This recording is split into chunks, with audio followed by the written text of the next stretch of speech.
கர்த்தருடைய பரிசுத்த நாமத்துக்கு மகிமை உண்டாவதாக. கர்த்தர் உங்கள் ஒவ்வொருவரையும் ஆசீர்வதிப்பாராக.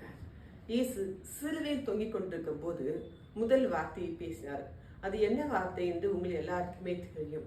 அவர் இவர்களை பார்த்து, பிதாவே, இவர்களை மன்னியும், தாங்கள் செய்கிறது இன்னதென்று அறியாதிருக்கிறார்களே. அருமையான சகோதரனே, சகோதரியே, நீங்கள் உங்க வாழ்க்கையில யாரையெல்லாம் மன்னித்திருக்கிறீர்கள்? நீங்கள் உங்கள் கணவனை மன்னித்திருக்கிறீர்களா? உங்கள் மனைவியை மன்னித்திருக்கிறீர்களா? இயேசு பாவம் செய்த எல்லாரையுமே மன்னித்தாருங்க. சிலுவையில அவரை அறைந்தார்கள், அவரை காரி துப்பினார்கள், அவருடைய தலையில முள்முடி சுற்றினார்கள். அத்தனை பேரையும் இயேசு மன்னித்தார். மன்னித்தது மாத்திரமல்ல, நமக்கு ஒரு முன் மாதிரியை அவர் வைத்து விட்டு போகிறார். அதுதான் மன்னிப்பு.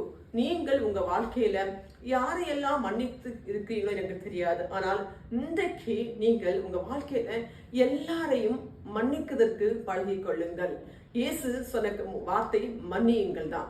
நீங்க உங்க வீட்டுல நிறைய பேர்கிட்ட சண்டை போட்டிருக்கலாம், பேசாம இருக்கலாம், கோபத்தோடு இருக்கலாம்.